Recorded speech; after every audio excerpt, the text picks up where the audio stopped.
Bismillahirrahmanirrahim. Assalamualaikum warahmatullahi wabarakatuh. Selamat pagi teman-teman semua. Semoga selalu diberi kesehatan dan diberi kelancaran dalam menjalankan segala aktivitas. Alhamdulillah, pada hari ini izinkan kami untuk memperkenalkan diri dari kelompok 4 yang beranggotakan saya sendiri, yaitu Rafiat Afra dengan NIM 19040460091 dan rekan saya yang bernama Eka Sasmita dengan NIM 19040460089. Pada perkuliahan hari ini kami akan sedikit menjelaskan materi tentang psikologi memaafkan.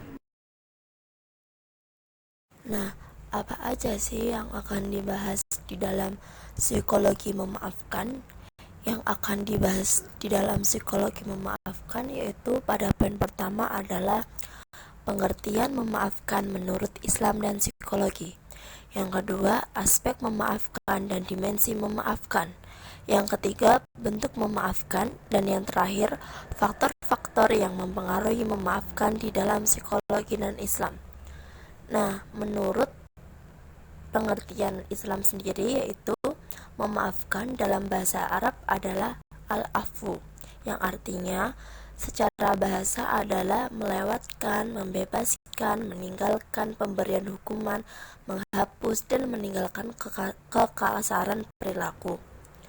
Nah, sedangkan menurut tokoh psikologi yaitu Robert Enright adalah kesediaan seseorang untuk meninggalkan kemarahan, penilaian negatif, dan perilaku acuh tak acuh terhadap orang lain yang menyakiti secara tidak adil. Menghapus dan melupakan perilaku jahat orang lain menjadi salah satu elemen penting dalam memaafkan. Sebagaimana yang telah dikatakan oleh tokoh Nasori, bahwa dalam bentuk memaafkan adalah menghapus luka di dalam hati. Nah, asumsinya memaafkan adalah melepaskan orang dan serta berdamai dengan dirinya dan orang lain. Nah, poin selanjutnya yaitu ada aspek memaafkan dan dimensi memaafkan. Nah, aspek memaafkan adalah merupakan salah satu karakter manusia yang menunjukkan watak mereka yang biasa disebut dengan temperance. Temperance adalah karakter yang mengarah kepada kekuatan yang melindungi dari sesuatu yang berlebihan. Nah, menurut Park, Peterson, dan Seligman, pemaafan juga merupakan salah satu refleksi kekuatan karakter, yaitu merupakan karakter baik yang mengarahkan individu pada pencapaian keutamaan atau trait positif yang terrefleksi dalam pikiran, perasaan, dan tingkah laku. Nah, adapun aspek-aspek dalam memaafkan yaitu dari menahan amarah, menerima dengan lapang dada, melupakan masa lalu yang menyakiti, dan membuka lembaran baru. Selanjutnya yaitu ada dimensi memaafkan. Nah, menurut psikologi, di dalam dimensi memaafkan itu terdapat dua aspek. Yang pertama yaitu intrasikis dan interpersonal.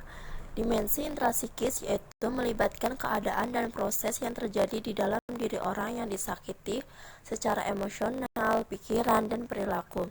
Nah, sedangkan dimensi interpersonal lebih melihat bahwa memaafkan orang lain merupakan tindakan sosial antar sesama manusia. Maksudnya adalah langkah menuju mengembalikan hubungan pada kondisi semula sebelum peristiwa menyakitkan itu terjadi. Selanjutnya saya Eka Sasmita yang akan melanjutkan penjelasan dari Mbak Afrah. Di sini saya akan menjelaskan tentang terkait tipe pemaafan. Ward Skinner mengembangkan 6 tipe pemaafan, yaitu yang pertama yaitu prematur atau spontaneous forgiveness. Tipe pemaafan ini dianggap dangkal karena pemaafan ditawarkan sebelum isu-isu tentang pelanggaran itu telah ditetapkan. Yang kedua yaitu arrested forgiveness, yaitu manakala seseorang atau kedua pihak menyangkal pentingnya pemaafan. Yang ketiga yaitu conditional forgiveness, yaitu ketika pemaafan ditawarkan dalam pertukaran terhadap suatu yang lain. Yang keempat yaitu pseudo forgiveness, yaitu tipe pemaafan yang ditawarkan atau diterima setelah kedua pihak meyakini bahwa pemaafan itu telah terjadi terlepas dari kenyataan bahwa mereka telah menyangkal pelanggaran itu dan konsekuensinya. Yang kelima yaitu collusive forgiveness, yaitu pemaafan yang ditawarkan dengan maksud untuk menghindari oposisi atau konflik meskipun pelanggaran terjadi lagi. Keenam yaitu repetitious forgiveness, yaitu manakala upaya untuk memaafkan itu tidak berhasil karena tidak memungkinkan untuk diadakannya pemaafan secara murni dan tidak adanya kebebasan para pihak dari konsekuensinya. Selanjutnya di sini saya akan menjelaskan tentang faktor-faktor yang mempengaruhi memaafkan menurut perspektif psikologi, yang dimana faktor-faktor ini dibagi menjadi dua, yaitu tingkat penyesalan dan tingkat religius keagamaan. Yang tingkat penyesalan yaitu bisa jadi menjadi sebuah faktor kemauan seseorang untuk memaafkan dan oleh karenanya menjadi sebuah pertimbangan tambahan yang penting bagi dirinya. Pada dasarnya sulit bagi seseorang untuk memaafkan orang lain ketika ia tidak mengetahui bahwa ia telah melakukan kesalahan atau harus bertanggung jawab atas perbuatan salah mereka. Perasaan menyesal dapat menyebabkan dua hal, yaitu rasa bersalah dan belas kasih. Rasa bersalah itu muncul sebagai akibat menganggap diri sendiri tidak bijak, tidak baik, tidak beretika, dan tidak beragama. Inilah yang menjadi faktor penyebab seseorang berpotensi memaafkan. Yang kedua yaitu religius keberagaman, yang dimana motivasi yang tinggi dalam agama diyakini menjadi faktor yang sangat berpengaruh terhadap kemauannya seseorang untuk memaafkan orang lain. Salah satu alasan yang mendukung tentu adalah keinginan untuk mendapatkan ampunan dari Tuhannya dan semakin dekat dengan Tuhan. Namun demikian, adanya pengaruh signifikan antara religius dengan sikap pemaafan seorang tersebut dapat diukur melalui intensitas hubungan seseorang dengan Tuhannya melalui kehadirannya ke tempat ibadah.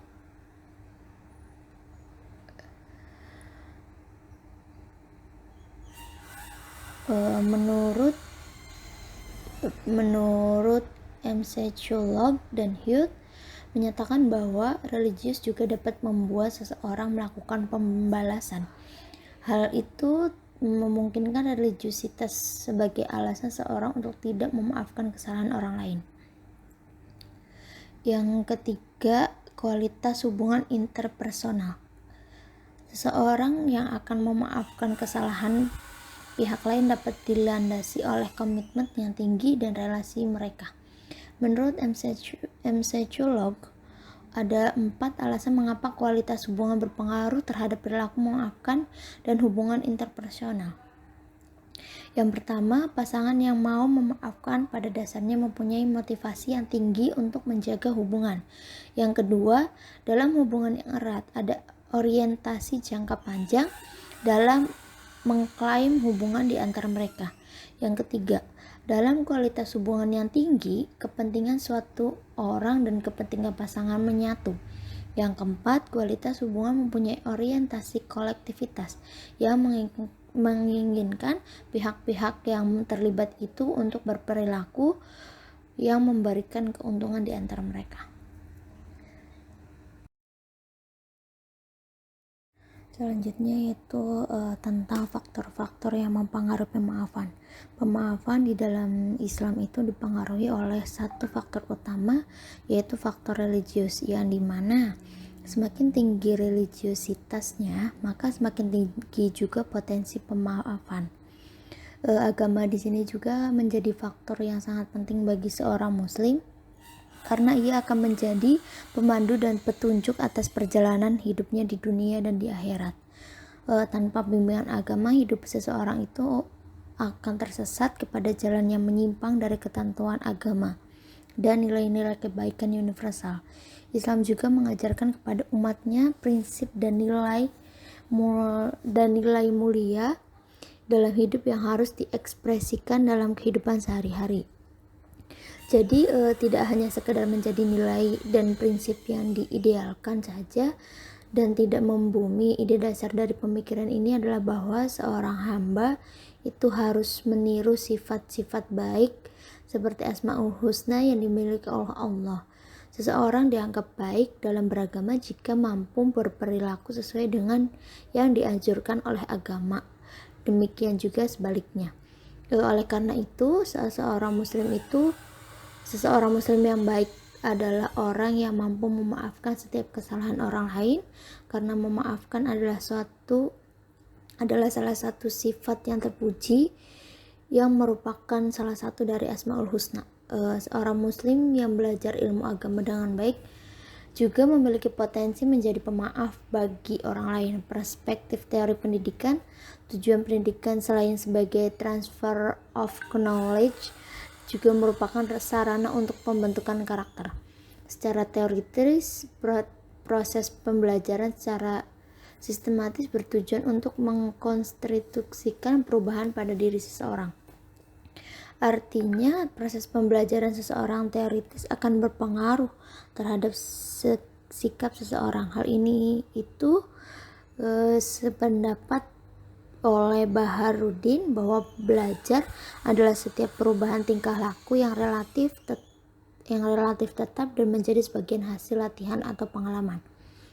Dalam konteks pendidikan Islam juga, hakikat pendidikan adalah dalam rangka penciptakan manusia sempurna secara intelektual, sosial, dan spiritual, sesuai dengan yang dimiliki oleh Nabi Muhammad sebagai contohnya. Sekian dari penjelasan saya dan Afra. Kurang lebihnya mohon maaf. Bila ada pertanyaan silahkan ditanyakan. Assalamualaikum warahmatullahi wabarakatuh.